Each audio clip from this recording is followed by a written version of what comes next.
Hi, I'm Peter Whittle. Now, just a very quick message from me, a reminder about our upcoming national conference.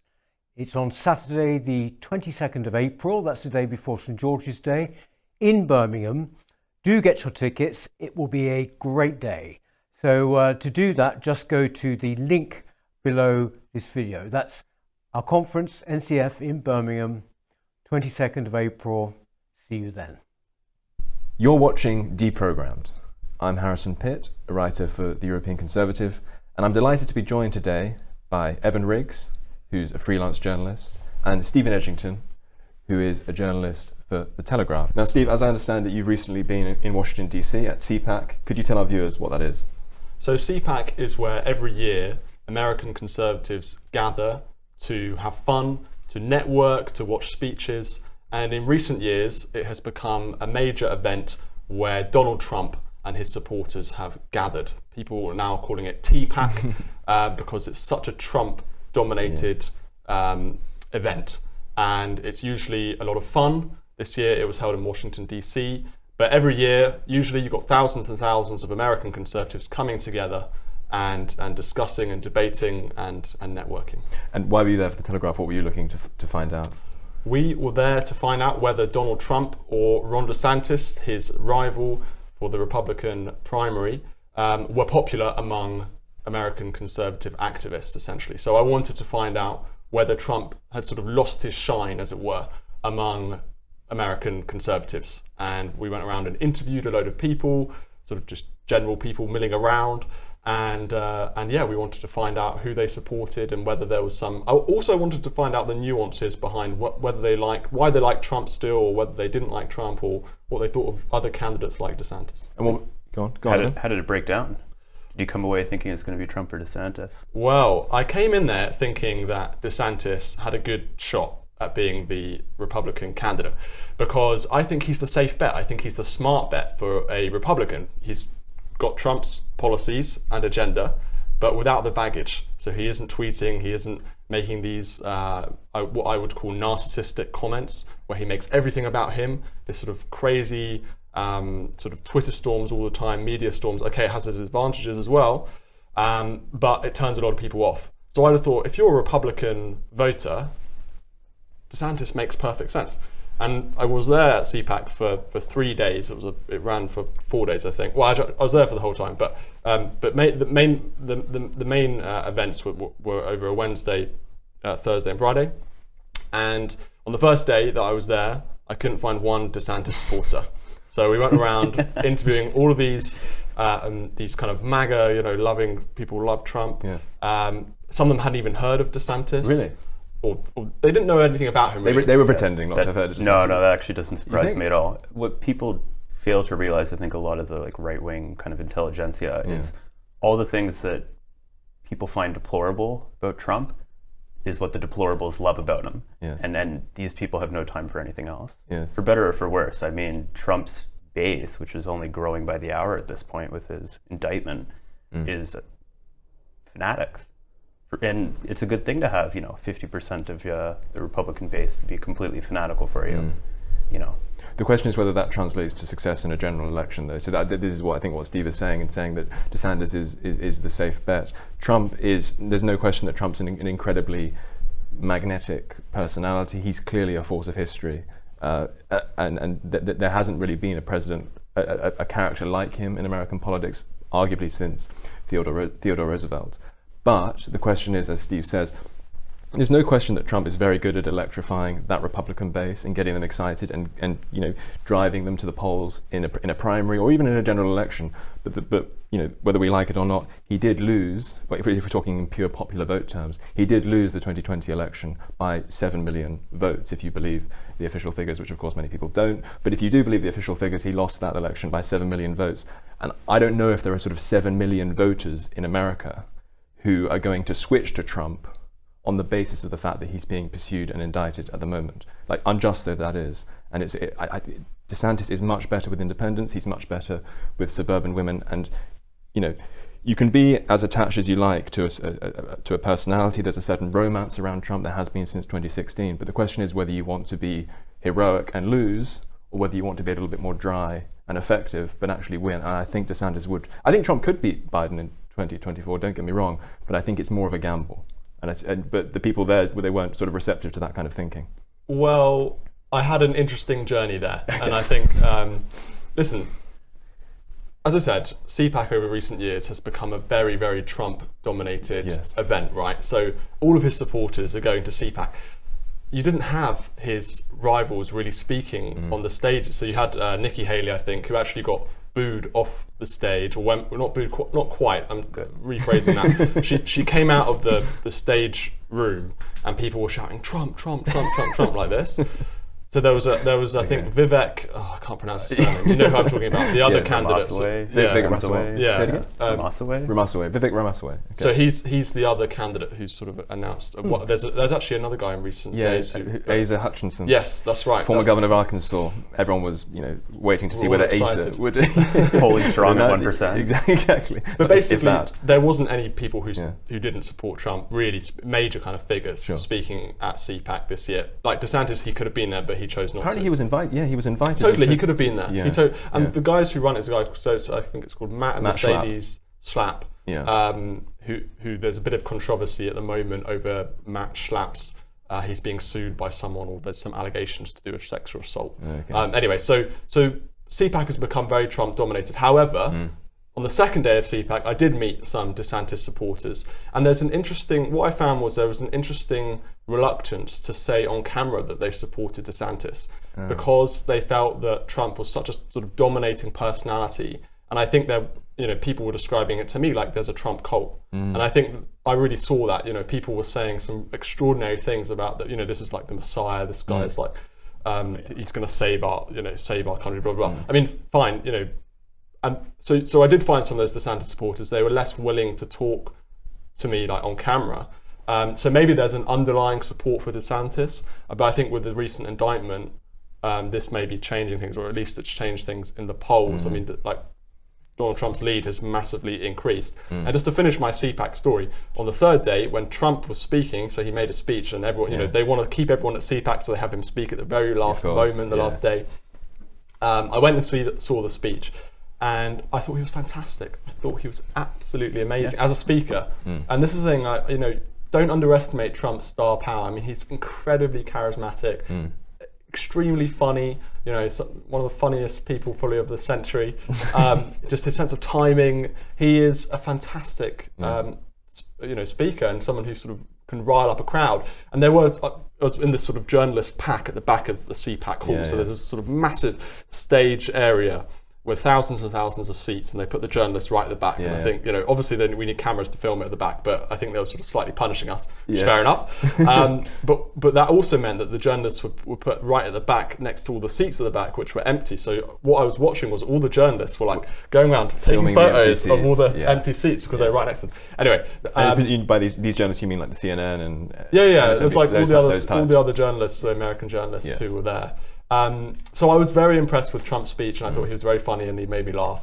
Does DeSantis have the same star quality? I don't know. I mean, I don't think so. I don't think so either. I mean, I have seen DeSantis speak live. I was in. We were both together. We were there together. Yeah, we were in Florida for NatCon in, when was it? September time? September time, roughly. And DeSantis, I thought, was pretty good, actually. He gave a pretty electrifying speech. You totally disagree? Dude, I was like falling asleep. And I was being paid. I was supposed to be transcribing it. I could barely do it. I thought it was quite entertaining in places. He was talking about his record in very sort of just...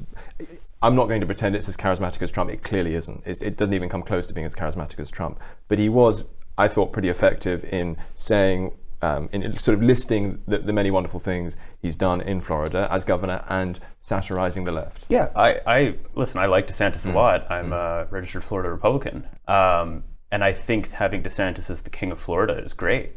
But that speech was essentially him just reading off a list of statistics. It was an Excel spreadsheet, for an hour. And I think if you're going to, people talk about, oh, well, I think DeSantis would have a better chance against Biden, but to go up against Biden, you first have to beat Trump. So before we can even talk about it generally, you have to talk about the primary. And there's no chance that he's going to come anywhere close to beating Trump in the primary. And I think if he does, Trump will just annihilate him. He'll hit him with like a low energy jab or something, meatball Ron, whatever he's calling him. And DeSantis will have to put his tail between his legs. I disagree. I think that DeSantis has a chance. As I said, there are some people at CPAC who didn't know who he was or didn't feel that they knew enough about him. And as the primaries come closer, people begin to learn a bit more about him. Maybe they won't be impressed with him because of his poor speaking qualities, but I think he has, if he can fix that and if he can become a bit more charismatic and show off his fantastic record in Florida, then maybe the polls will sort of turn maybe a bit. Also, if you look at individual state polls, DeSantis is leading Trump in some key states. Sure. And when you look at those kind of overall statistics of the US-wide polls between Trump and DeSantis, they can be a bit misleading sometimes because obviously the primary is all about what happens within individual states. This is also a key point though, because for the US, I would much rather have 10 or 15 DeSantises than running as a governor of a state, than one president. One president. You'd be much better off. Yes. And I think having, for better or for worse, America's permanently sort of bifurcated at this point. Sure.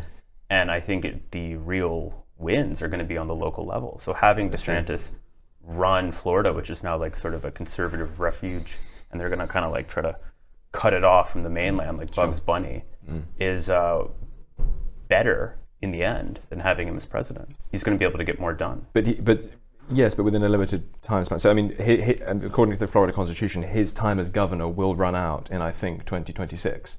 He won't be able to run again. So if DeSantis is a useful person in American politics to have, if he can't be governor of Florida in perpetuity, it certainly wouldn't hurt to have him as president. He'd certainly be a better president than Joe Biden. But what I want to ask you, Evan, to say the least, to say the least. But what I want to ask you, Evan, you were talking there about how we need to get to the primary before we get to a general election, and so all talk about a general election is sort of academic until that point. It seems to me that one of the things which should be on the table in the primary is whether or not you can win a general election, because there's no use Trump winning a primary with all that passion and then losing an election. He can win. He could beat Biden for sure, but he just can't beat Trump. That's my viewpoint on it. Like, if you put him up against Biden, he would get a lot of sort of center-left Democrats, these people that can't stand Trump. They find him completely disgusting. A lot of like the heterodox crowd would happily vote for DeSantis, but he'll just never get there. And I mean, if they arrest Trump today, they put him in handcuffs and they give him the mugshot, all Trump has to do is put that mugshot on a t-shirt and sell it for $50. Yes. He'll never have to raise another cent in his life. And that, that's propaganda at a level above and beyond the MAGA hat. Like, you can't buy you can't buy something like that. Like, it just has to fall into your lap. Yes. DeSantis is nothing to counter this. And he's in the position of having to defend Trump. If you see recent speeches of his, he can't even say Trump's name because he's kind of running, but he hasn't announced it yet. Which he should just announce it if he's going to do it. He's like, well, it's not right what Alvin Bragg, this DA in New York, is doing, indicting former presidents on these trumped up charges, But he won't mention Trump by name, and his defense is always couched behind the fact that he is yet to announce to a degree. So you're in the position of having to run against a guy who you also have to defend, who's also a citizen of your state. He has criticised Trump though in an interview in with the Piers Morgan Morgan interview recently, yeah. So he has done that, and I think the primary is about 10 months away. A lot can change in that time. It looks pretty good for Trump now with the indictment obviously riling up his base, but who's to say that will stick in people's minds in 10 months' time? Maybe there could be anything that could happen in that time. And so DeSantis is super interesting because there's lots of debates in America as to whether he's sound. That's the phrase I'd use in the UK. Is this guy really a MAGA Trump guy in terms of his ideology? Or is he a creature of the Republican establishment? Yeah, exactly. And particularly in foreign policy, this is where like the big debate is over. The woke stuff. Everyone can basically agree on that, other than some kind of Bill Kristol types in America. Yes. But it's the foreign policy where he's really being tested on, and DeSantis is sort of he's starting to slowly say some views on that. So he talked about Ukraine, right, being a regional conflict, and then he sort of had to row back on that from it a little bit. But not too much. He's but a little been bit, yeah. He's been quite nuanced. So the test with him is whether he is sound on those things according to the sort of MAGA measurements. They're trying to determine if he's a neocon in sheep's clothing. Yeah, exactly. Yeah. I don't think he is, but it'll be interesting to see what he says. And the other criticism that DeSantis has a lot is particularly from donors. So this is an interesting anecdote from CPAC actually was, whole point of CPAC is to kind of have fun as well. And we were at the bar and we were speaking, speaking to all these interesting people from all over the world, not only just from America, but there's people from Germany, people from Hungary, people from Poland. Fascinating. But we got speaking to one of the evenings to an American donor, sort of fairly wealthy guy who'd ran to be the RNC chair a few times. He came like third or second or something. And so he's really sort of well connected within that sort of GOP donor base, right? And he's a Floridian. And he'd been to some of these sort of donor meetings with DeSantis, and he'd spoken with DeSantis, and he gave me these stories about DeSantis being very awkward, being, like basically not sucking up to these donors. And he said, this is terrible, he's never going to win because he's not going to raise enough money. He told me about people who'd given DeSantis like millions of dollars, and they were waiting in this queue for some food. And DeSantis, all DeSantis cared about apparently was to go and get the food, and he just like completely ignored all the donors and was like, I know, I just want like a steak or something like that. And I said to him, I'm sorry, I don't care. Like, okay, I think DeSantis will be fine. I think he's going to raise a lot of money because he's like the only credible candidate. But he's already got a lot left over from his gubernatorial campaign. Absolutely, and I think there are so many people in America who don't want Trump. Republicans who don't want Trump to be the candidate. They'll give DeSantis, if they think DeSantis is the best chance of stopping Trump, they'll give him money basically no matter what. And there's this donor saying, oh, he's so insulting to the donors. Sure. And I was like, I'm sorry, if I'm a normal Republican American voter, I couldn't care less if DeSantis is good to his donors or not. I mean, in fact, it's probably an advantage because he's not sort of hoodwinked or under their spell in any way, or there's no pressure on him to do what they want him to do. So the question though, which the MAGA base is inevitably going to end up asking off the back of that, is why are all these donors so interested in donating, in giving their money to DeSantis? I think that in a way, the fact that donors are sort of congregating around DeSantis like flies counts against DeSantis. Well, the Trump in a primary. team are trying to paint DeSantis in that way, right? Exactly. So they're saying, Paul Ryan has said that DeSantis is like his Jeb candidate. Bush. And Jeb Bush, so they're really trying to sort of paint DeSantis as like rhino figure. Yeah. I mean, the interesting thing is like Trump, the people that Trump appoints, you could argue are like some of the most like left-wing kind of Jared Kushner types. The people that are around Trump that Trump chose when he was president as his main advisors were A, massively incompetent, and B, not MAGA Republicans. And just look at what Trump didn't even manage to build the wall. Exactly. He didn't even manage to do This that. which is the centerpiece of his campaign, and this is one of the things which when in that interview with Piers Morgan, that's one of the things that DeSantis does mention, that look, I'm actually good at making sure that everyone in my team is pulling in the same direction. He says things like, I would have fired Fauci, I wouldn't have kept Deborah Birx in place. He didn't mention Jared Kushner, although I'm sure he could have done. DeSantis, notoriously, we're talking about Soros-backed DAs going after Trump at the moment. DeSantis notoriously got rid of a progressive prosecutor who'd been backed by George Soros because it was undermining law and order in his state. So DeSantis is, I think one thing that he certainly does have on Trump is that he's a much more effective, disciplined administrator. I think very few people can question that. The problem is that if the main issue in this campaign becomes devotion and loyalty to Trump, there's only one winner. And I think that that's the direction in which we're going. And I think this current indictment only helps that attitude.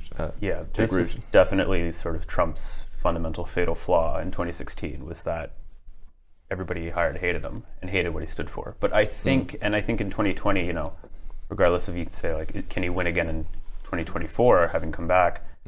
I think there's enough people now, and there's been enough kind of alternative infrastructure to build up people with the capabilities of like running the administration, that will be less of an issue. But I will, 100%, I'll give DeSantis the fact that like his team is completely aligned, and he's been radically efficient across like multiple different levels of the state. Like you've seen this thing that he's done with Chris Rufo, carving out Florida New College, and like basically firing all their kind of DEI commissars and their upper administrators. Like I would like to see this kind of, I would like to see DeSantis in Florida up until the very end. Maybe he can run in 2028, but I want to see how far he can get fully focused on this and seeing if that can be exported to other states rather than trying to beat Trump at his own game.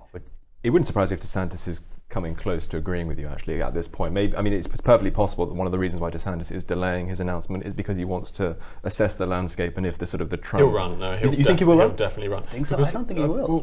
People say like he can run in 2028 and it's fine. Like give Trump his turn. His star and could be gone. And he, exactly. I mean, what's going to say it? What's that? So 5 years time. Yeah, and another. Think about the politicians 5 years ago. Were they, Exactly. there's no chance that they were going to run in 5 years. Do you know what I mean? So Exactly. And also, he probably sees this as his only and best opportunity. And also, I mean, part of DeSantis' whole raison d'etre as a Republican at the moment is, look what I have done in Florida. And as I say, and the midterms as well. And the midterms. And as I say, his term expires in 2026. That's 2 years between 2026 and the 2028 election.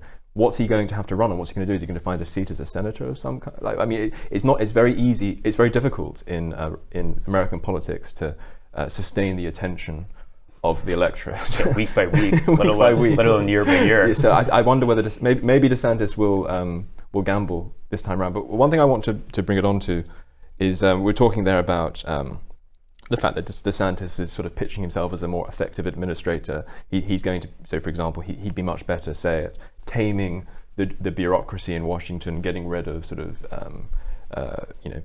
permanent functionaries who do nothing other than frustrate the agenda of elected politicians. This is a phenomenon which we've seen developing all over the West at the moment in advanced democracies. The people get their say every 4 years, in America every 5 years in this country, but often, elected politicians come and go. But there are nevertheless these sort of permanent functionaries, the so-called deep state, people who sort of stick around and often are ideologically motivated in their own way. And so I was going to talk about Britain for a minute. Steve, you've done lots of research into the ideological leanings of people in the civil service. Do you have a comment on the way in which that frustrates the ability of sort of conservative politicians to get their agenda done?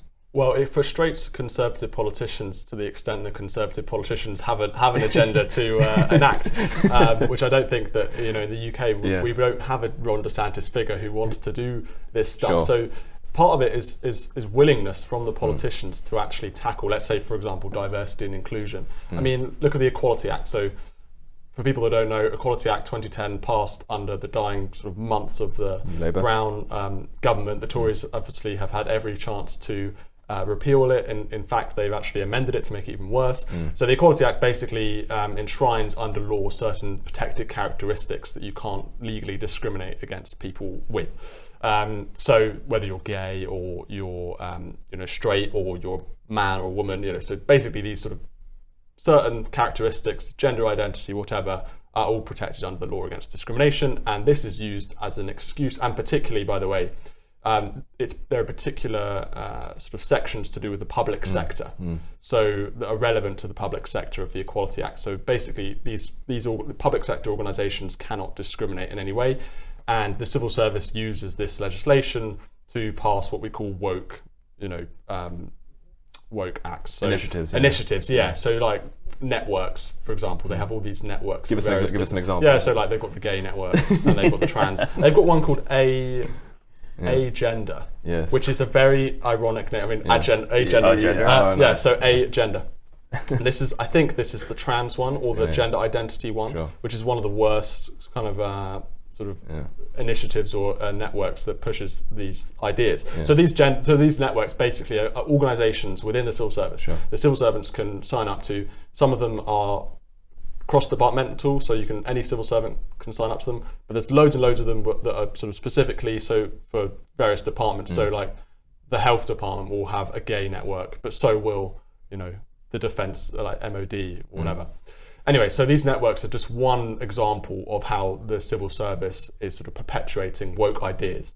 And so these networks, they might hold events like World Afro Day, which celebrates this sort of Afro hairstyle, which is I'm actually quite sympathetic to that. You should sneak come in there. along. And that's one of the stories I broke, with the Telegraph, was about this World Afro Day. It was part of a big story we did on civil service wokeness.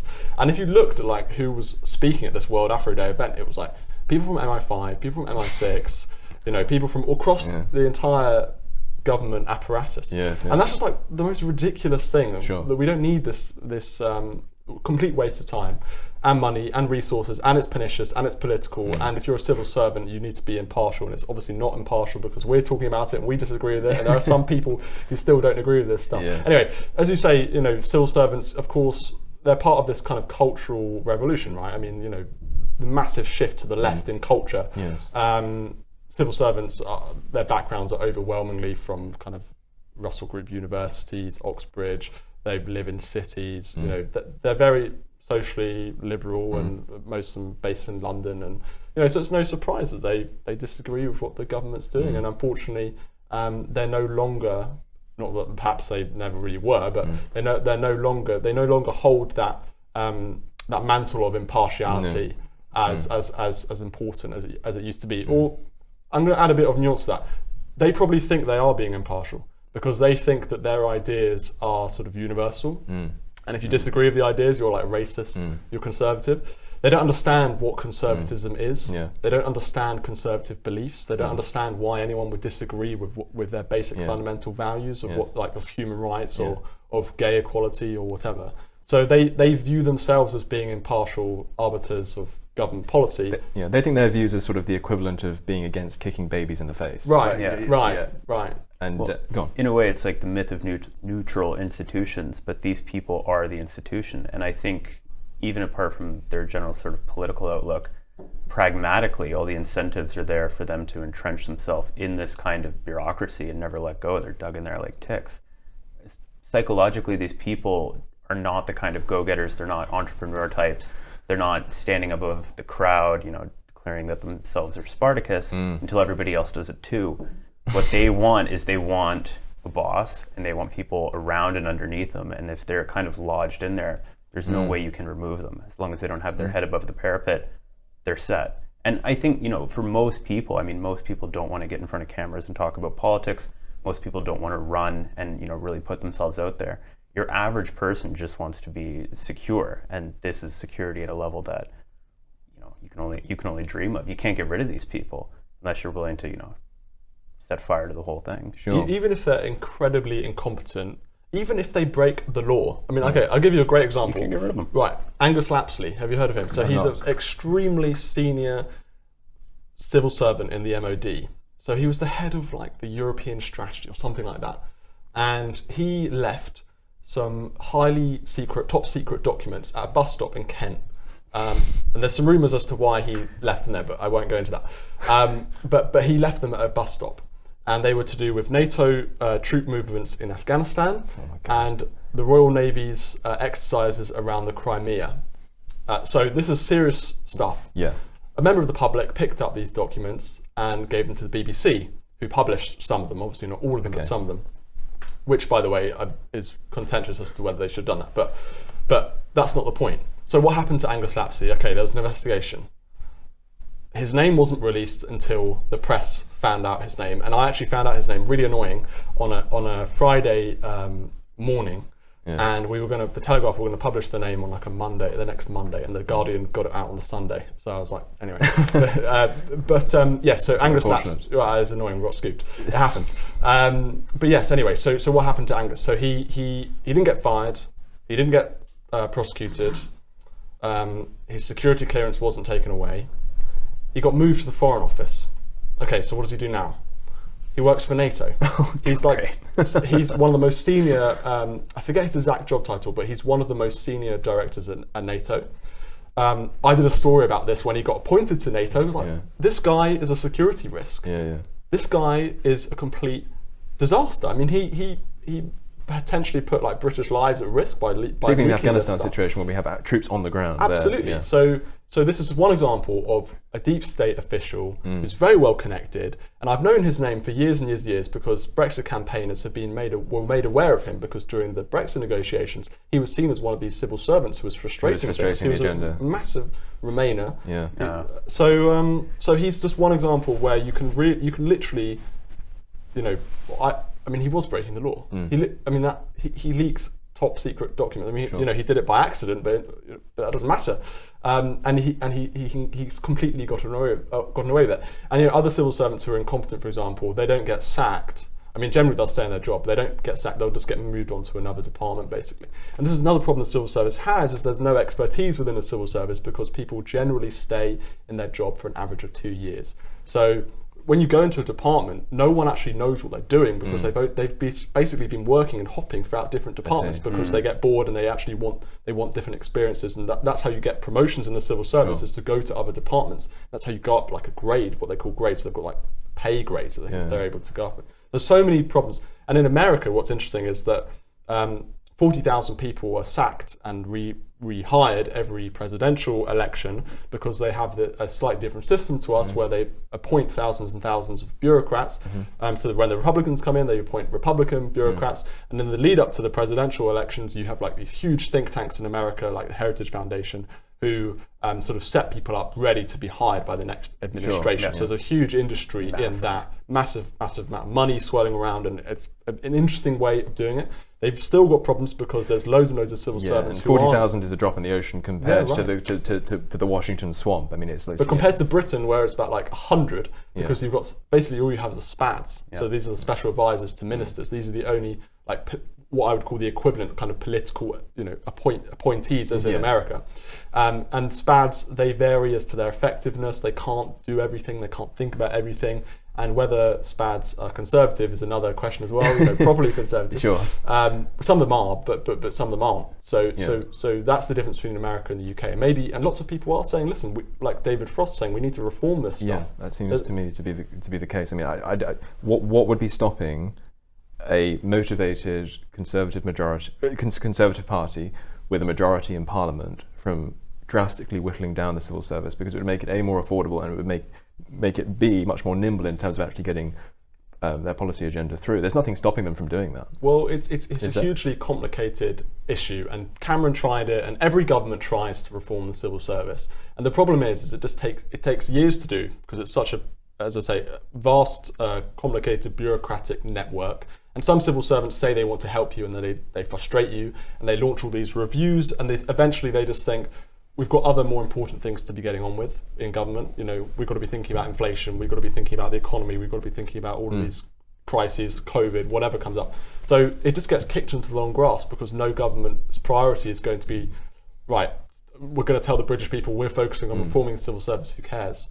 So it's such a complicated issue for any government to do, that there have been repeated attempts over the years to reform it, and probably the most effective one was Prime Minister at this was Tony Blair, because he was the guy basically, they came in. He reformed it in the wrong direction. Well, exactly. They came in '97, and they thought the civil service is basically a Thatcherite conservative establishment. And there was probably some truth in that at that time. The civil service used to be a very conservative institution. If you ever watch Yes Minister, which is very accurate, a fantastic sitcom about the civil service back in the '80s, those civil servants aren't necessarily left-wing. I mean, they're probably more conservative, traditionally conservative, but it's the sort of permanent, what Tucker Carlson calls permanent Washington. Same thing, permanent Whitehall. It's sort of a de facto and unofficial, in the case of America at least, where their constitution is more the result of design than organic growth. Like in the case of Washington, in the case of Washington, it's sort of an unofficial de facto fourth branch of government, which is permanent. Well, you got to think about it, right? So like whoever comes in 2024, if they haven't already been president before, they have to come in, and someone has to kind of tell them how to be president. This is the buttons that you have to press, and this is where you need to sign, and this is the procedures here. And these people don't go anywhere. They've been there for 30 years. And I mean, if you ever fly over Washington, D.C. in the Nova area, it's just a suburban sprawl of government employees, subsisting on sinecures for like the last 30 years. Exactly. I think, I don't know what your solution would be for the UK, but I mean, at least in the US, you can just fire people. Yeah, that's what I was thinking. Vivek Ramsey, I mean, one of his, who I don't think is also a very tenable presidential candidate, but he had an interesting idea of just abolishing the Department of Education. Like, you can just turn it off in a day, and everybody who worked there, it's like, well, okay, here's your pension, and go find a new job. For sure. I mean, there's people. There are conservative politicians who say, and by the way, this stuff needs a lot of thinking. There should be a lot of research done into this. I wouldn't just like go on a whim and just start abolishing departments. But there are. I mean, maybe you could. There are some people, or maybe if you're a revolutionary, you could. There are some people who say, for example, why do we need a department for culture, media, and sport? That didn't exist, until relatively recently. Why do you need an equalities minister? Why do you need a women's minister? At the very least, we should maybe whenever a new department is set up, it should have a sort of an automatic sunset clause built within it, so that it expires within 5 years. And if it can't justify itself before a committee, because this is like what was Milton Friedman's famous comment: there's nothing more permanent than a temporary government program. Unless its expiry date is built into the Yeah, foundation of the institution itself, unless it's something like the Ministry of Defence, which obviously is always going to be needed. We don't need a sunset clause there, but that would seem to me a sensible way of going about it. But another thing that I've noticed, particularly in the United States, ever since Trump really, is that both people on the left and never Trumpers on the right, again talking about people like David Frum and Bill Kristol, they've been very skillful, I think, at equating the swamp, sort of what we're talking about, the permanent bureaucracy, with the rule of law itself, so that if you go after the swamp, you're necessarily going after the rule of law in their eyes, and therefore you're sort of a dangerous authoritarian. I don't agree with that, to be clear, because I mean, the American Constitution was always set up to have checks and balances built within it, because there was a fear, as James Madison put it, that if you just let pure democracy run amok, the people may start forwarding what he called improper or wicked projects. I mean, that sort of thing can happen. So there should be checks and balances, but those checks and balances are supposed to be presented by Congress and the judiciary, not this, as I say, an unofficial de facto fourth branch of government, which people like David Frum have. I mean, he's on record saying things like, when Trump says, "I want to drain the swamp," by which he means the deep state and those functionaries who are not in the American Constitution, they're not honoured by the American Constitution. When Donald Trump says he wants to drain the swamp, he means the rule of law. And this is something which is exercise the left liberal imagination in America, such that even if Trump were to be effective at going after the swamp, or even if we had a sort of Trumpian figure in Britain who was effective at going after our own slightly smaller swamp, he would be sort of tarred by the BBC and the Guardian, or she, by the BBC and the Guardian, as a sort of dangerous authoritarian. Well, Frum's more right than he realizes there, because these are the people who ensure that the ratchet only goes one way, that things only move in a leftward direction, because their incentives are to continue expanding the bureaucracy that they're entrenched in.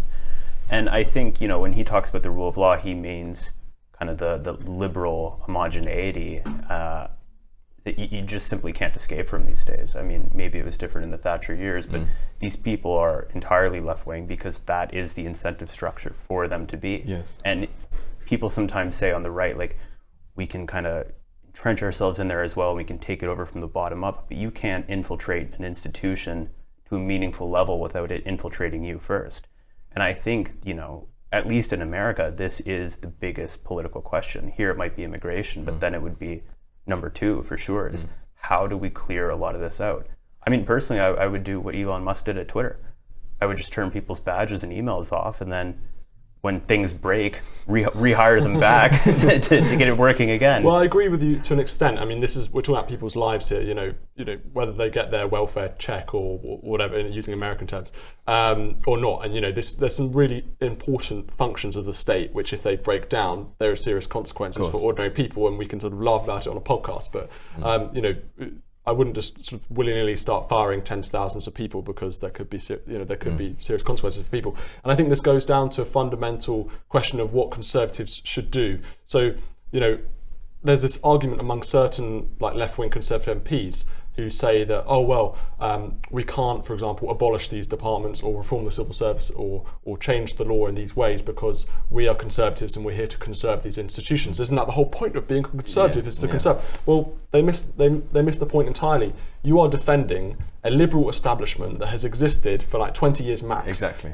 You're not defending rights that have been fought for immemorial, over thousands of immemorial years. customs or immemorial institutions, which or anything is what, like that. Absolutely, they're completely misunderstanding what conservatism is. And these sort of almost philosophical debates that go into the arguments that we're having now are interesting, and something that people should be trying to have more clarity on. I think we need to have more clarity on this stuff. We need to make the argument for almost being revolutionary Conservatives, to put it like that, to start abolishing, to start being radical in that way. That is a Conservative thing to do. I mean, Yoram Hazony talks about this in his book, about restoration versus revolution, right? Yes, but doing it in a cautious and prudent way, but nevertheless thorough. Well, thank you, gentlemen, for joining me. Evan Riggs, Stephen Edginton. This has been Deprogrammed, and we'll see you again next time. Hello. If you're enjoying the New Culture Forum channel and you believe in our mission, may I invite you to join our membership scheme at the link below or on our website, newcultureforum.org.uk. Our work is more important now than ever, and we have great plans ahead for the future, but we can't do it without your support. From as little as £3 per month, you can help ensure that we continue on our mission. As a member, you'll receive a range of benefits, including access to exclusive content, invitations to our private events, including here at our studios, free copies of our books, and much, much more, including, of course, our famous NCF mug. If you aren't able to become a member, then please help us by clicking this button and subscribing to our channel. It's completely free. Just remember to also click the bell icon so that you can get notifications when we post new videos. Thank you.